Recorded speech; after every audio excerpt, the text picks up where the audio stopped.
오늘 2월 23일 수요 예배의 말씀입니다. 먼저 기도드리겠습니다.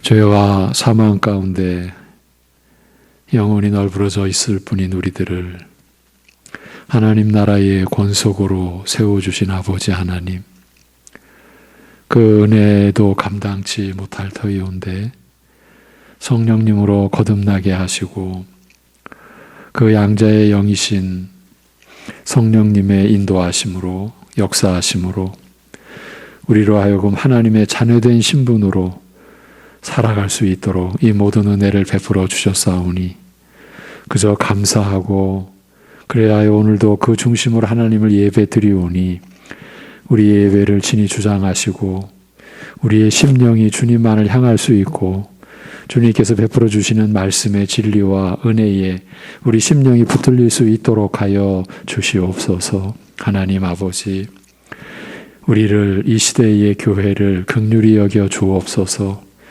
오직 진리로 세워져 가야 할 교회 안에서조차 진리와 거짓이 뒤섞여 버리고 뒤섞인 줄도 모르고 때로는 거짓이 진리보다 우위에 있는 것 같이 여겨지는 우리의 모습을 불쌍히 여기시옵고 용서하여 주옵시고 참으로 간절히 주의 은혜를 구하며 우리가 진리를 회복해가는 교회 될 수 있게 인도하여 주시옵소서. 오직 말씀으로 우리가 오직 그리스도 중심으로 가야 하는데 말씀 안에서조차도 우리가 참으로 세상 것을 따라가고자 하는, 그리고 사단의 괴계에 속아 넘어가서 말씀을 우리가 바로 알지 못하고 말씀을 왜곡시키고, 그래 우리의 믿음도 왜곡된 그러한 많은 모습을 우리가 가지고 있사옵나니 우리를 긍휼히 여겨 주셔서 참으로 하나님의 은혜로 성령이 일깨워 주시는 역사하심으로 교회가, 그리고 교회 지대는 각자가 이 믿음을 하나님께서 말씀하여 주신 대로 그리스도 안에서 우리에게 주신 그 믿음대로 우리가 간직하고 그 믿음이 보존되고 그 믿음이 견고히 서갈 수 있게 인도하여 주시옵소서. 아버지 하나님, 진실로 이 은혜를 우리가 구하옵나니 우리가 이러한 연약함과 무지함 속에 있어 죄의 문제도 바로 해결 못하고 고난 앞에서도 그저 넘어지 일수인 우리를 불쌍히 여겨 주옵시고 오직 말씀의 진리 안에서 우리가 죄의 해결을, 분명히 죄의 문제를 해결한 그 확신을 가지고, 그리고 어떠한 형편의 고난 속에서도 주님의 섭리하심 안에 우리가 있음을 믿고 주님께서 이 모든 것을 주장하시고 인도해 가심을 믿는 믿음으로 고난에 대처할 수 있는 담대하고 강건한 교회로, 그리고 그러한 믿음의 우리 성도들로 세움을 입어갈 수 있도록 인도하여 주시옵소서. 세상이 어지럽고 참으로 코로나의 상황이 여러 각도로 여러 모양으로 나타나는 상황에서 세계는 전쟁의 위협을 또 겪고 있는, 그러야 하면서 세계 국제 관계의 질서뿐만 아니라 국제 경제의 많은 여러 가지 혼란과 어두움 속에서 우리나라 역시 그 영향을 피해갈 수 없는 어지러운 세상 속에서 그럴수록 더욱 주님만을 우리가 바라보고 이 모든 일을 그러나 홀로 주관하시고 다스리시는 하나님께 우리는 의지하고 하나님께 소망을 두고 하나님께서 이 모든 일을 다스려 가시는 것을 우리가 고백하고 주님의 인도하심만을 구할 수 있는 심령 되게 하여 주시옵소서.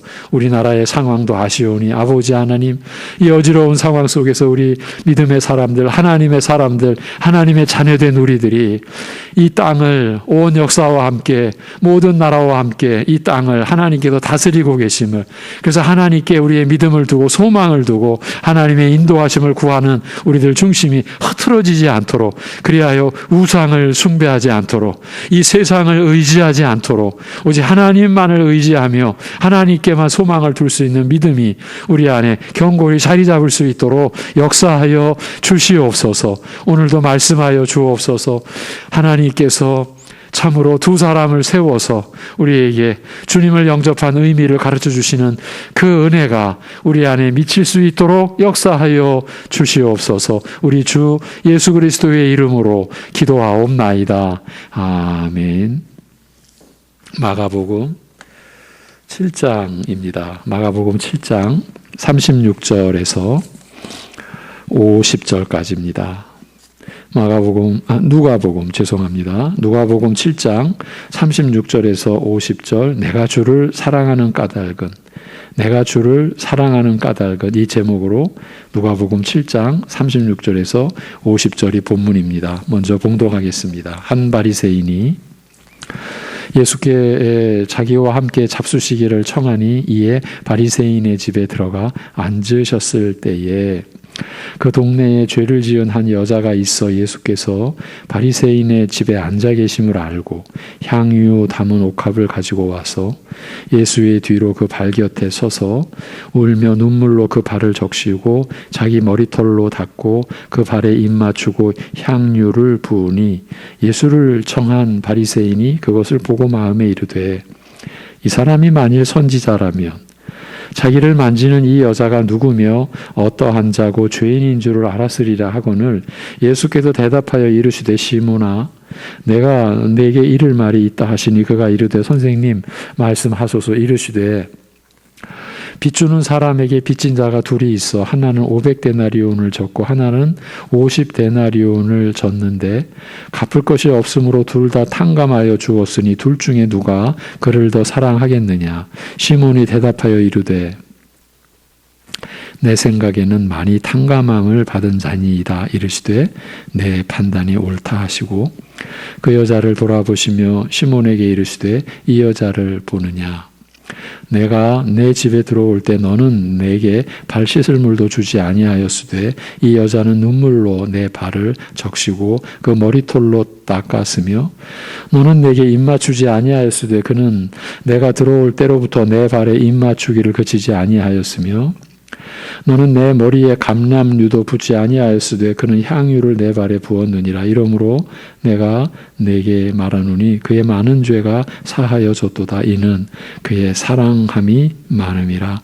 사함을 받은 일이 적은 자는 적게 사랑하느니라. 이에 여자에게 이르시되 내 죄의 사함을 받았느니라 하시니 함께 앉아있는 자들이 속으로 말하되 이가 누구이기에 죄도 사하는가 하더라. 예수께서 여자에게 이르시되 내 믿음이 너를 구원하였으니 평안히 가라 하시니라. 아멘. 지난주 말씀에서는 예수님께서 세례 요한의 증거를 받아들인 사람과 배척한 사람들에 대하여 하신 말씀을 살펴보았습니다. 이제 오늘도 이런 구조가 이어집니다.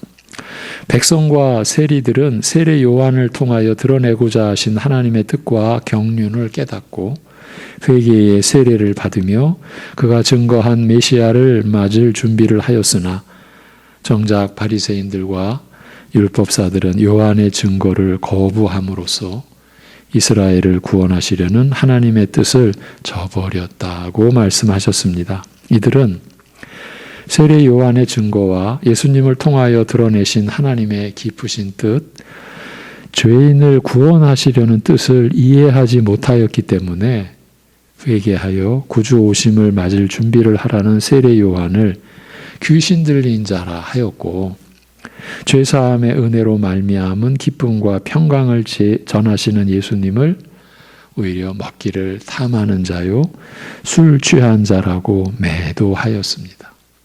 예. 아주 욕하고 꾸짖은 거죠. 매도했다. 그런 의미죠. 예. 오늘 말씀에서는 이러한 은혜를 받아들인 사람과 배척한 사람의 대표적인 예라 할 수 있는 두 인물에 대하여 말씀하고 있습니다. 명백하게, 명확하게 은혜의 사람, 은혜를 내팽개친 사람을 비교해 주시는 거죠. 우리를 위해서 아니겠습니까? 그리고 한 바리새인과 죄 많은 여인의 모습을 통하여 이렇게 극명하게 대조되는 두 사람을 통하여 그리스도를 영접하는 것이 무엇인지 그 참된 의미, 그 안에 숨기운 깊은 뜻을 밝히고 있습니다. 여러분에게 제가 이 말씀을 전하면서 이렇게 여쭙고 싶습니다. 오늘 이 시대 이러한 말씀이 그렇게 중요한 말씀이 아닌 것 같이 혹시 여겨지십니까? 아, 그리스도를 영접하는 게 뭔지 그 참된 의미, 그건 이미 우리가 다 알고 있는 거 아닐까? 혹시 이렇게 생각하십니까? 혹시 그렇게 여겨지시는 분이 있다면 제가 좀 말씀을 드리고 싶습니다. 과연 우리의 지금 현장이, 교회가, 우리의 영적 현실이 과연 그럴 수 있을까? 그럴까? 진정 그럴까요? 예.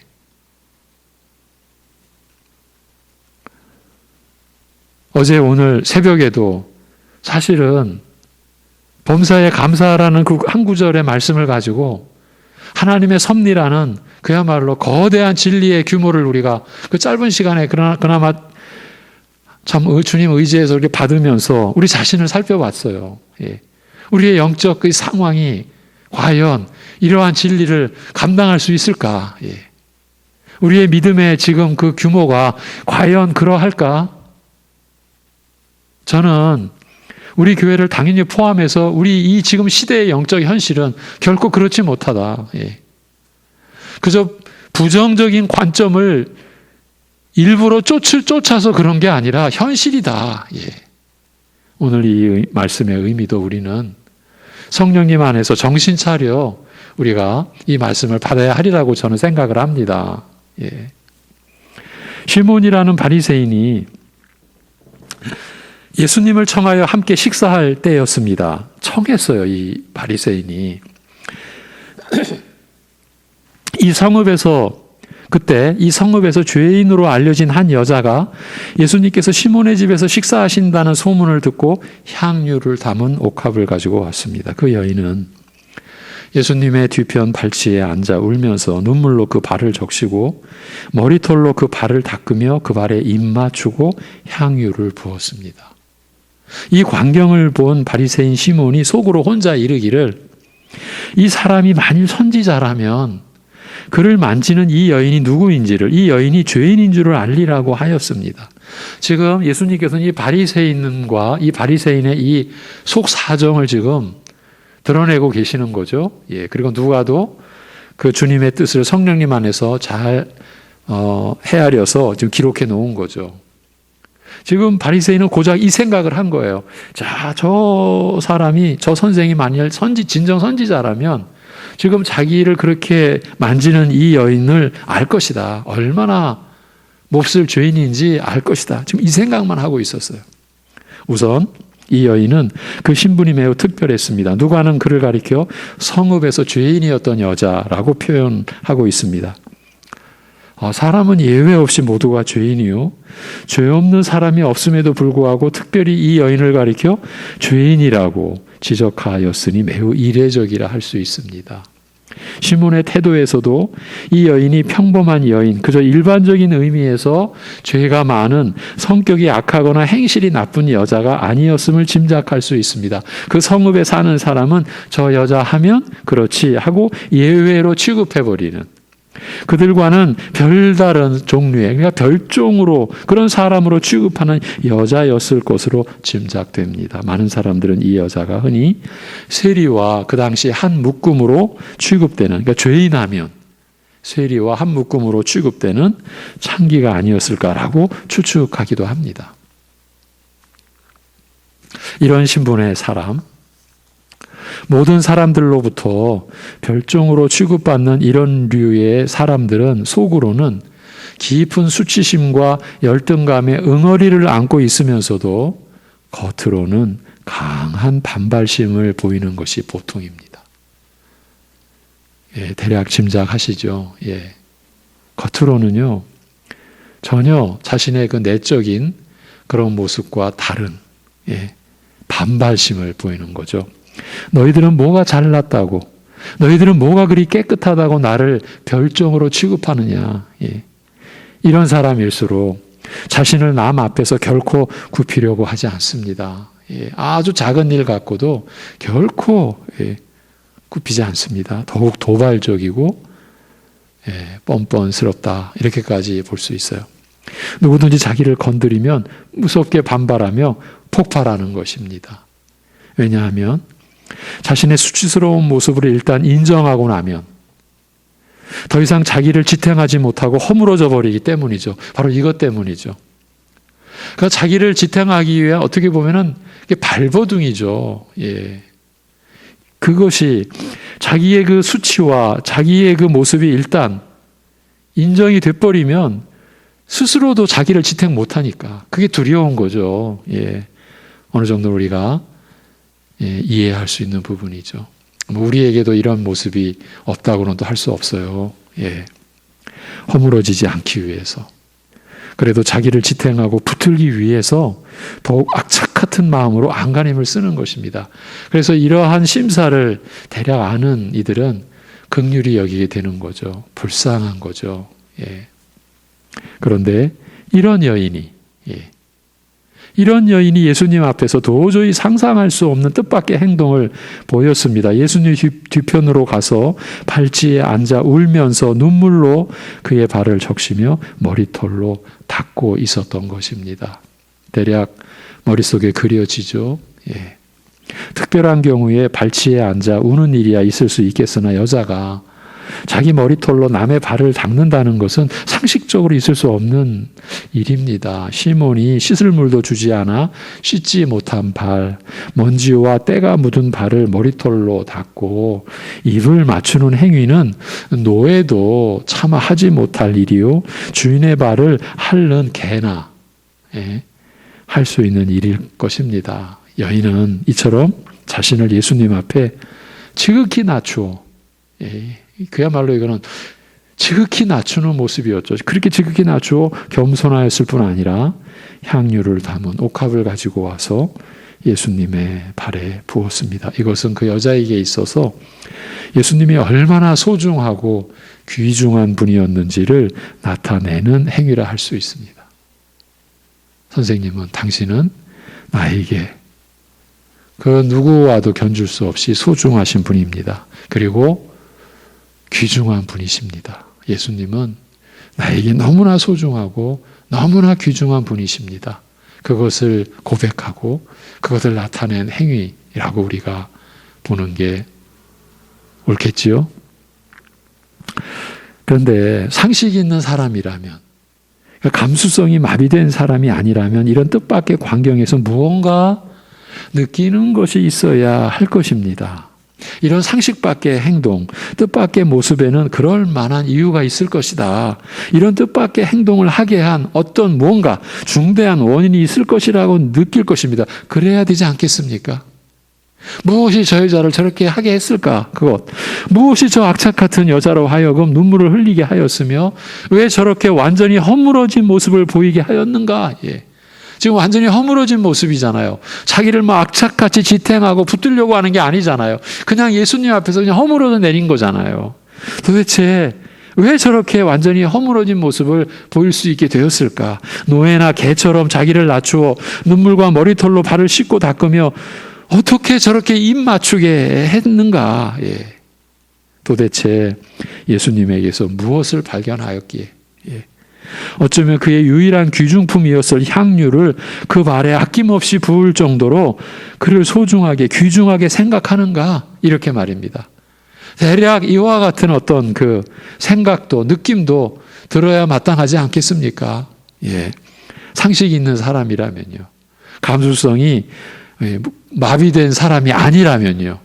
이래야 하지 않았겠습니까? 그러나 이 광경을 보고서 바리새인 시몬이 관심을 가진 것은 오직 예수님이 참으로 선지자인가 아닌가였습니다. 네.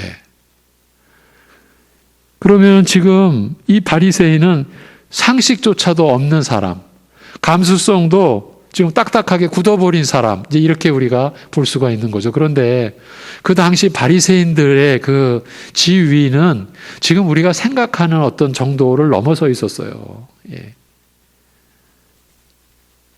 천국의 사람 하면 바로 저들, 예. 하나님의 자손들 하면 바로 저들, 예. 경건의 능력과 규모에 있어서 본인들은 물론이거니와 그 이스라엘 모든 사람들 역시 저들, 예. 그렇게 여겨지는 부류가 바리새인들이었습니다. 그런데 지금 우리는 상식도, 예, 감수성도, 예, 상실한 사람, 지금 이렇게 지금 우리가 보아가는 거죠. 이것이 지금 성경이 우리에게 열어주는 관점이니까요. 이 광경을 보고서, 이 기막힌 광경을 보고서 이 바리새인 시몬은 오직 하나, 저 예수님이 참 선지자인가 아닌가. 예. 저 여자가 얼마나 큰 죄인인지 알아보는 거 아닌가. 지금 그것만. 그 여자의 그 행태에 대해서는 아무것도 짚은 바가 없는 거죠. 시몬은 죄로 인해 인생이 구겨지고 망가진 이 여인에게서 일어난 중대한 변화에 대해서는 깜깜했습니다. 전혀 무감각했습니다. 그야말로 참으로 영적으로 둔감한 사람이었어요. 그 여인이 그 허물어진 그 모습, 그게 그에게는 아무런 감흥도, 아무런 정서적인 어떤 영향도 미치질 못한 거예요. 그야말로 완전히 둔감한, 그것도 영적으로 둔감한 사람이었던 거죠. 이 사람이 선지자이면 자기를 만지는 여자가 어떤 여자인지 죄인인지를 알리라, 분별하리라. 이런 냉소적인 혼잣말에서 그가 예수님을 무슨 목적으로 청하였는지 짐작할 수 있습니다. 예수님의 신분에 대해 의심을 품고서 사실을 확인하고자 청하였으리라 짐작하기는 어렵지 않습니다. 또한 그의 말에는 죄인에 대한 멸시, 그리고 상대적으로 자기의 의로움에 대한 우월의식을 함께 느낄 수 있습니다. 이것이 참 너무 아이러니한 거죠. 현실적으로는 누가 바리새인들 보고 죄인 그렇게 칭하겠습니까? 그런데 지금 하나님 앞에서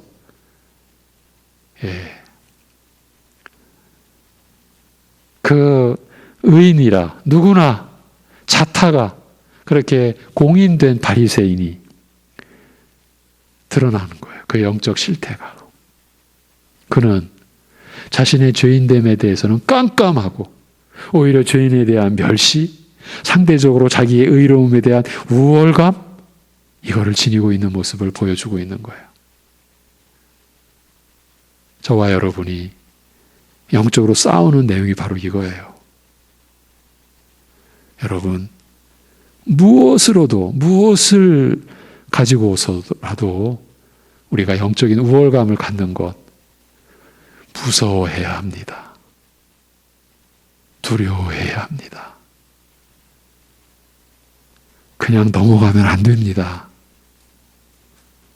넘어가면 지금 이 바리새인이 보여주는 그런 모습이 됩니다. 깜깜한 사람, 무감각한 사람, 영적으로 둔감한 사람, 그리하여 상식도 감수성도 마비된 사람. 그러니까 이건 완전히 인간 아닌 인간이 되어버리는 거죠. 이렇게 무서운 거예요. 이 영적 우월감이. 제가 이제 새벽은 쭉 이렇게 이어져 가니까 제가 한 주제를 조금 더 깊이 들어가는데, 기도에 관하여 영적 우월감을 갖는 그 위험성에 대해서 제가 요즘에 참 많이 말씀을 드립니다. 이게 이렇게까지 나가게 되는 건 우리의 현실이 그렇게 하도록 말씀의 일꾼 종된 저로서는 우리의 현실 속에서 그러한 모습이 있기 때문에 그것도 좀 일반화됐다고 할까? 아니, 기도의 그 하나님이 주신 은혜의 방편을 가지고 우리가 영적으로 우월함을 어쩌자는 거죠. 이거는요, 굉장히 지금 뭔가 뒤죽박죽인 거예요. 우리의 믿음의 그 내용과 규모가 뒤죽박죽이 되어 있는 상태인데, 우리가 그거를 그저 그 우월감이라고 하는 것에 다 파묻혀가지고요, 본인도 그렇고 그 영향을 받는 이들도 그렇고 다 함께 지금 바리새인들을 의인이라고 하듯이 뭔가 하나님 앞에서 특별한 사람으로 그렇게 스스로도 여기고 그 영향권 안에 있는 사람도 그렇게 여기고, 이게 얼마나 무서운 일인지 모르는 거예요. 영적 우월감에 대하여 또 한 예를 우리가 그동안 좀 나눴던 내용을 더 짚어드린 거예요.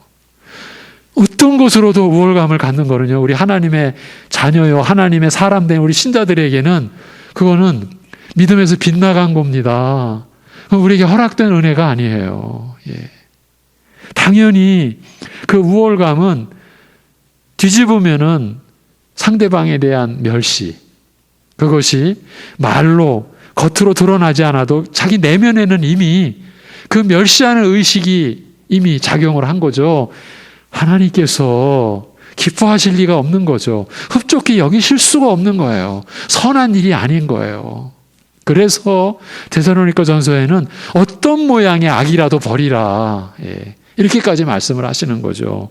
이제 다시 돌아와서 이런 시몬의 속마음을 아신 예수님께서는 그에게 말씀하셨습니다. 시몬아, 내가 너에게 할 말이 있다. 여인이 보인 뜻밖의 행동 이면에 숨기운 깊은 뜻을 밝히고자 하신 말씀이었습니다. 비유를 이제 들어주시죠. 어떤 체주에게 빚진 사람이 둘 있었는데 한 사람은 500데나리온, 다른 한 사람은 50데나리온을 빚졌다. 10배죠. 그러나 이들이 도저히 갚을 능력이 없으므로 체주가, 그러니까 채권자가 두 사람에게 다 그 빚을 탕감해 주었다. 그렇다면 이 둘 중에 누가 더 체주를 사랑하겠는가? 시몬이 대답했습니다. 제 생각에는 더 많이 탕감받은 자니이다. 당연하죠? 예. 예수님께서 내가 옳게 판단했다 하시고 이 여인을 향하여 보시면서 시몬에게 말씀을 하셨습니다. 내가 이 여인을 보느냐? 예, 이 한마디도 의미심장하죠. 지금 못 보고 있는 거예요. 이 사람은. 관심도 없어요. 멸시의 대상일 뿐이에요. 그 사람에게 무슨 일이 일어났는지 그에게는 아무 상관이 없어요. 아무 의미가 없죠. 그런 시몬에게 내가 이 여인을 보느냐? 내가 내 집에 들어올 때 너는 내게 발 씻을 물도 주지 않았다. 손님을 청할 때 의례적으로 행하는 예의도 갖추지 않았다. 그러나 이 여인은 눈물로 내 발을 적시며 그 머리털로 발을 닦았다. 너는 손님을 맞을 때 당연히 행해야 할 입맞춤의 예의도 지키지 않았으나 이 여인은 내가 이 집에 들어온 이후 내 발에 입맞추기를 그치지 않았다. 너는 내 머리에 감람유도 부어 환영치 않았으나 이 여인은 소중한 향유를 내 발에 부었다. 예. 지금 시몬 베드로가 왜 예수님을 청했습니까? 이런 무례하기 짝이 없는 이런 아주 몹쓸 그런 태도로 예수님을 맞이했는데 왜 예수님을 청했습니까? 예. 왜 너는 나를 손님으로 청하여 놓고서도 손님의 이해로 대접하지 않고 냉대하는 반면 이 여인은 자신을 내 발 앞에 던져 노예처럼 간절한 사랑을 표현하는지 아는가? 예. 예. 그래서 내가 이 여인을 보느냐라고 말씀을 시작한 거죠. 이 여인에게 무슨 일이 일어났는지 내가 보고 있느냐? 예. 넌 생각하고 있느냐? 이 여인이 자신을 내 발 앞에 던져 자신이 허물어지지 않기 위해 지금까지 안간힘을 우리 시체말로 발아가듯이 그렇게 살아왔던 이 여인이 내 발 앞에 자신을 던져 노예처럼 자신의 간절함을, 그 간절한 사랑을 표현하는지 아느냐? 왜 이러는지를 아느냐? 예. 무엇이 이 여자로 하여금 값비싼 향유를, 가장 소중한 사랑을 내게 쏟아붓게 하였는지 아느냐? 예. 이렇게 말씀하셨어요. 그리고 나서 예수님께서 그 이유를 설명하십니다. 내가 너에게 말하노니 저의 많은 죄가, 저 여인의 많은 죄가 사하여졌도다. 이는 그의 사랑함이 많음이라. 왜 이 여인이 그처럼 지극한 사랑을 내게 쏟아붓는지 아느냐? 그것은 그의 많은 죄가 사하여졌기 때문이라. 예. 여러분, 오늘 말씀의 핵심이죠. 예. 예. 복음의 역사, 구원의 은혜를 나타내는 역사죠. 그 핵심이 죄사함이죠. 예. 사도행전 전반부에 보면은요, 이제 예수님의 부활 승천 이후 이제 사도들이 오순절 성령 강림에 그 역사적 이제 정기를 이제 맞이하고 그 구원의 복음을 전할 때 사도행전에서 이 누가복음을 기록한 누가가 사도행전도 기록했죠. 그 구원의 역사를 한마디로 표현합니다. 그게 여러분 죄 사함입니다. 예. 예레미야 선지서에서, 에스겔 선지서에서, 요엘 선지서에서 새 언약의 메시지가 선포될 때 그 핵심이 죄 사함 아닙니까? 예. 그리고 성령의 임하심 아닙니까? 예. 내가 너희 죄를 기억조차 하지 아니하리라. 이것이 새 언약의 요점입니다. 내가 너희들의 죄를 기억조차 하지 아니하리라. 예. 이 죄사함의 은혜가 이렇게 완전하다. 이렇게 하나님께서 이렇게 말씀하셨다. 내가 너희들의 죄를 기억조차 하지 아니하리라. 예. 이것이 복음의 절정인 것이죠. 그러니까 교회 안에서 하나님 예배드리고 찬송하고 우리가 감사하고 하는 그 모든 중심에 이 죄사함 받은 은혜가 있는 것이죠. 있어야 하는 것이죠. 그러니까 다른 은혜를 구할 때 우리가 하나님 나라를 벗어나게 되는 거죠. 다른 복을 구할 때, 그 기복주의의 복을 우리가 논할 때 그 안에는 죄사함이라고 하는 이 영원한 이 은혜의 이 핵심이 무색해지는 거죠. 별 가치 없게끔 그렇게 여겨지는 거죠. 예. 이러한 가운데서도 우리가 구원을 찬양할 수 있고 하나님 나라의 교회라고 우리가 우리 자신을 말할 수 있겠습니까? 그런데 그러고 있는 거죠. 예. 그렇게 지금 어지러운 상황입니다. 여러분, 지금 세상이 모두 어지럽다. 그런데 정작 어지러운 곳은 어디냐? 하나님 나라의 교회입니다. 진리가 어지러워졌어요. 예. 여러분, 500년 전 그 종교개혁이 일어났던 독일 교회의 그 500년 전 상황과 지금 한국 교회는 똑같다. 이 얼마나 무서운 증언입니까? 예. 예. 그런데 우리가 과연 그 증언에도 귀를 기울입니까? 오히려 냉소하는 게 더 우리의 일반적인 모습이지 않을까 싶어요. 예. 그것은 그의 많은 죄가 사하여졌기 때문이다. 이것이 예수님의 말씀이에요. 너는 왜 나를 청하여 놓고서도 냉대하는지 아느냐?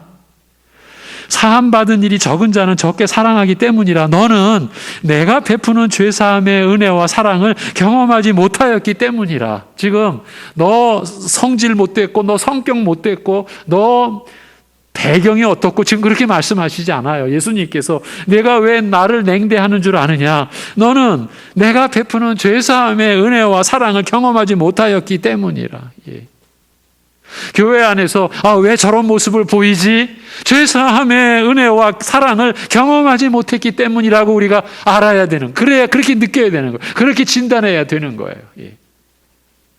저 교인의 무슨 배경, 저 교인의 무슨 어떤 성격, 그런 것이 아니라 죄사함의 은혜와 사랑을 경험하지 못했기 때문인 거예요. 너는 왜 저 여인이 내 앞에서 허물어졌는지 아는가? 여러분, 주님 앞에서 허물어진다라는 게 이것은 일생일대에 이보다 더 귀중한 사건이 없는, 이게 바로 회심이에요. 회심. 예. 지옥을 향하가던 인생이 지금 하나님을 향하여 가는 돌이킴, 회심, 그게 허물어짐이에요. 너는 왜 저 여인이 내 앞에서 허물어졌는지 아는가? 자신을 노예보다 더 낮추어 내 발에 입맞추기를 그치지 않는 줄 아는가? 이 여인이 자기의 참된 모습을 발견했기 때문이라. 예. 내 앞에서 이처럼 비천하고 몹쓸 죄인인 것을 깨달았기 때문이라. 예수님의 말씀인 거죠. 예. 죄인이면서도 이를 인정하지 않던 완악함, 악착 같은 죄의 고집이 무너진 모습이라. 또한 이 여자가 이처럼 내 앞에서 허물어질 수 있었던 것은 내게서 죄사함의 은혜를 발견하였기 때문이라. 예.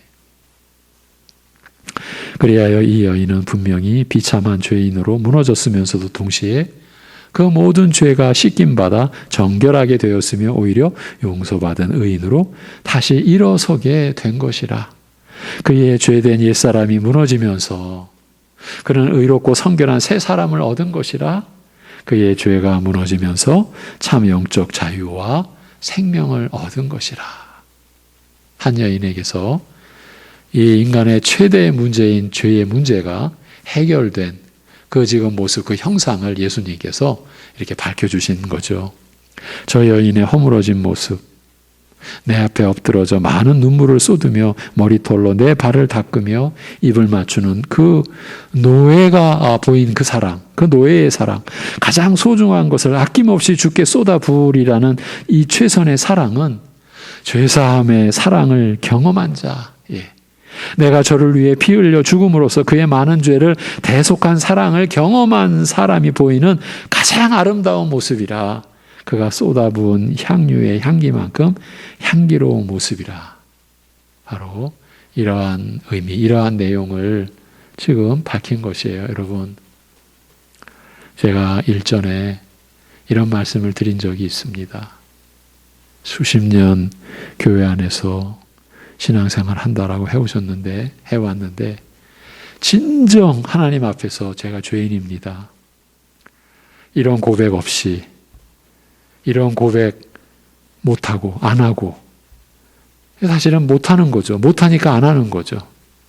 그러니까 자기 자신이 죄인이라고 하는 그런 통렬한 하나님 주신 은혜 안에서 그야말로 죄인됨을. 그래서 바울 사도가 내가 죄인 중에 괴수라고 하는 그 고백이, 저 고백이 내 고백인데, 이런 고백 없이, 그런데 수십 년을 신앙생활 해온 그런 경우도 있습니다.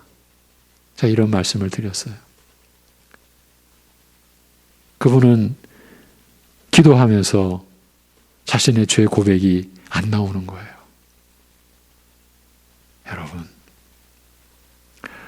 바리새인이 지금 그 당시 여호와 하나님을 섬기는 그 율법의 종교, 그 유대교 안에서 이 사람은 철저한 하나님 나라의 백성이에요. 예. 우리식으로 말하면 이보다 더 철저하고 경건한 교인이 없어요. 지금 그렇게 인정을 받는 바리새인인데 지금 주님 앞에 어떤 평가를 받고 있어요? 너는 죄사함의 은혜와 사랑을 경험하지 못했다. 그래서 너는 나를 냉대했다. 너는 나를 멸시했다. 그리고 저 여인, 이제 그 죄의 문제가 온전히 해결받고 하나님 앞에서 의롭고 성결하게 새 사람 된 저 여인을 너는 멸시하고 있다. 이렇게 말씀하지 않습니까? 예수님께서 이제 여인에게 힘있게 선언하셨습니다. 내 죄 사함을 얻었느니라. 너는 이미 내게서 죄 사함의 은혜를 경험하였느니라. 얼마나 놀랍고 복된 선언입니까? 그러자 함께 앉은 자들이 냉소했습니다. 이 사람이 누구이기에 죄를 사하는가? 예수님께서 더 분명히 선언하셨습니다. 내 믿음이 너를 구원하였으니 평안히 가라. 예. 내 믿음이 너를 구원하였으니. 그래서 로마서에서 바울 사도가 이러한 예수님의 말씀을 정확히 이제 풀어가는 거죠. 예. 율법으로 의롭다 하는 자, 자신의 행위로 의롭다 여김을 받으려 하는 자, 예. 그는 바로 저주와 영원한 불행 속에 있는 자라고, 오직 믿음으로만이. 예. 그 얘기는 뭡니까? 우리의 어떠한 의롭게 여겨지는 행위조차도 그 행위로 우리가 죄를 해결할 수 없음을, 오직 십자가에 못 박혀 죽으시고 부활하심으로 우리의 죄가 되어주시고 우리의 죄를 담당해 주시고 짊어주시고 그 죄값을 처리해 주신 오직 그리스도 예수님의 그 은혜로만이 죄가 처리됨을 그렇게 명명백백하게 밝혀준 것이죠. 예수님의 이 선언을 풀어보면 이렇습니다. 내 믿음이 너를 구원하였으니 평안히 가라. 이 선언을 너를 위해 피 흘려 죽은 내가 선언하노니 내 죄가 사하여졌느니라. 저 어줍잖은 자칭 의인들이 자신의 더 큰 죄, 자기 눈에 들보를 보지 못하면서 스스로 의인인 체하며 너를 정죄하는 저들의 비난과 멸시와 정죄에 상관치 말고 너는 나에게서 발견한 은혜, 내가 경험한 사죄의 은총을 굳게 붙들라. 저들은 내가 베푸는 은혜와 사랑을 경험하지 못한 영적 맹인들이라. 내 믿음이 너를 구원하였으니 평안히 가라. 이 평안을 놓지 말며 잃지 말라. 이렇게 말씀하신 것이죠. 저들의 멸시에 상관치 말라. 이렇게 오늘 말씀에서는 은혜를 받아들인 사람과 배척한 사람의 대표적인 예라 할 수 있는 두 인물에 대하여 말씀하고 있습니다. 예수님께서는 바리새인 시몬을 향해서 너는 왜 나를 청하여 놓고서도 냉대하는지 아는가? 너는 내가 베푸는 죄사함의 은혜와 사랑을 경험하지 못하였기 때문이라. 이렇게 하시고 이어서 너는 왜 저 여인이 내 앞에서 허물어졌는지 아는가? 이 여인이 자기의 참된 모습을 발견하였기 때문이라. 자신의 그 비천하고 몹쓸 죄인인 것을 깨달았기 때문이라고 하시며 이 여자가 이처럼 기꺼이 내 앞에서 허물어질 수 있었던 것은 내게서 죄사함의 은혜를 발견하였기 때문이라고 하셨어요. 이와 같은 말씀으로 예수님께서 그리스도를 영접하는 것이 무엇인지, 그 참된 의미, 그 안에 숨겨온 깊은 뜻을 밝혀주신 것이죠. 먼저 허물어져야 됩니다. 근데 허물어지는 것이요, 여러분, 우리 신자들에게 있어서는 매일입니다. 매일 날마다 자기를 부인하고 자기 십자가를 지고, 그래서 우리가 주님을 따라가는 것이 천국 백성들, 하나님의 자녀들의 실제 신앙 생활인 거예요.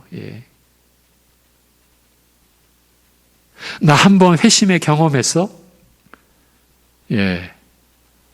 어디 가면은 내가 눈물 펑펑 쏟은 그 눈물 자국이 마룻바닥에 남아있어. 제가 이렇게 말하는 분 내가 들은 기억이 있거든요. 그 기억만 가지고 우리가 신앙생활 할 수가 없어요. 또 해서도 안 되고요. 저한테 그 말을 들려준 분은 그렇게 살지 않았어요.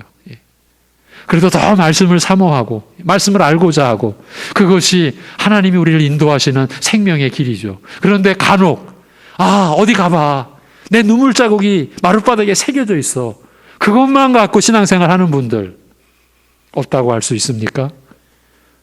여러분 주변에 있어요. 내 자신이 그럴 수도 있고요. 날마다예요. 자기를 부인해야 돼요. 기도하겠습니다. 하나님 아버지, 주님을 영접하는 그 내용과 과정과 의미를 또 밝혀주시고, 우리로 하여금 극명한 두 사람을 세우셔서 대조시켜 주셔서 우리의 연약함을 일깨워 주시고, 우리 또 무지를 또 배려해 주심에 감사합니다. 아버지 하나님, 우리가 하나님의 은혜를, 죄사함의 은혜를 참으로 자기 몸을 찢고 그 피를 흘리사 아버지의 뜻으로 오직 우리의 죄를 담당해 주신 그 은혜로만이 우리가 이제 의롭고 성결한 사람으로 하나님께 역임을 받고, 그리하여 우리가 의롭고 거룩한 삶을 살아가게 된 이 모든 은혜를 우리가 주님을 향한 사랑으로 표할 수 있고 나타낼 수 있고 고백할 수 있는 그러한 형상이 하나님의 사람으로서 일어날 수 있도록 우리를 인도하여 주옵소서. 아버지 하나님, 우리가 죄사함의 은혜를 입었을진데 내 눈에 들보는 보지 못하고 눈앞에 있는 그 작은 티, 작은 흠을 우리는 크게 보고, 그러면서 어떤 영적 우월감과 자기의 자기 중심에 무언가를 붙들고서 남들을 은연중 멸시하는, 결코 그런 자리에, 결코 그런 형상에 우리가 시험 들지 않게, 떨어지지 않게 우리를 지켜주시옵소서. 아버지 하나님, 혹여나 그러한 모습이 있을진데 아버지 앞에 엎드려 참으로 그 요인에 대하여 우리가 결코 간과하지 아니하고 파고 또 파고, 그리하여 성령께서 내 죄성, 내 마음의 그 악한 부분을 그야말로 뿌리까지 참으로 처리해 주시는 그러한 중심을 가지고 주님 앞에 은혜를 우리가 구하여 그 죄의 문제를 우리가 처리하고 해결해 갈 수 있는 그러한 간절함과 그러한 진정한 열심을 우리가 가질 수 있도록 인도하여 주시옵소서. 아버지 하나님, 그리하여 참으로 주님의 그 성품으로 우리가 날마다 자기를 부인하는 가운데 변화되어져서 하나님의 거룩하심을 닮아가는 우리의 생애가 되고, 우리가 살아가는 육신의 모든 것이 바로 이것을 위하여 우리가 의롭고 성결하게 거룩하게 하나님의 성품으로 변화되어져 가는 우리를 위하여 모든 것이 주어져 있고 모든 것이 하나님의 섭리 안에 이루어지는 것임을 우리가 붙들고 갈 수 있도록 인도하여 주시옵소서. 하나님 아버지, 그러기에 죄악으로 인하여 완악하고 그야말로 자기를 지키기 위하여 점점 더 강팍해져가는 성격을 늘 경계하며, 또 여러 가지 고난 앞에서 참으로 하나님의 섭리를 우리가 알지 못하고 하나님의 섭리를 구하지 못하는 가운데 원망함으로 인하여서 우리의 마음속에서 일어나는 왜곡되거나 비뚤어진 그러한 성향을 우리가 나아가지 않고 오히려 그러한 고난 속에서 더욱 주님께 가까이 나아가 어쩌면 그 고난이 없었으면 더 이상 가까이 나아갈 수 없을 것 같은 그러한 거리감을 좁혀가며 주님께 한 걸음 한 걸음 더 나아갈 수 있는 행보를 통해 우리가 주님과 함께하고 연합된 우리가 주님을 닮아가는 그리하여 하나님을 기쁘시게 하는 교회와 우리 성도들의 생애 되게 인도하여 주시옵소서. 아버지 하나님, 많은 고난이 많은 시험이 우리를 짓누르고 있습니다. 코로나에 또 확진된 많은 어려운 이 상황 속에서 이제 방역 당국도 또 방향을 달리 해야 될 그러한 참 어려운 시기, 국가적으로 또 다음 때에 통치자를 세우는 이 어려운 문제가 또 겹친 가운데서 또 우리 사랑하는 우리 성도들 가정과 각자의 형편을 보면은 여러 가지 참으로 어려운 많은 일들이 일어나고 있습니다. 그러기에 더욱 주님을 우리가 바라보고 의지합니다. 주님께서 그 모든 것을 다스려 주옵시고 인도하여 주옵시고 때를 따라 도우시는 은혜를 베푸시는 하나님 앞에 우리가 긍휼히 여기심을 받고 그 은혜를 입기 위하여 은혜의 보좌 앞에 이럴수록 더욱 담대히 나아갈 수 있는 교회와 우리 사랑하는 성도들의 모든 각자의 심령 되게 하여 주시옵소서. 주 예수 그리스도의 이름으로 기도하옵나이다. 아멘.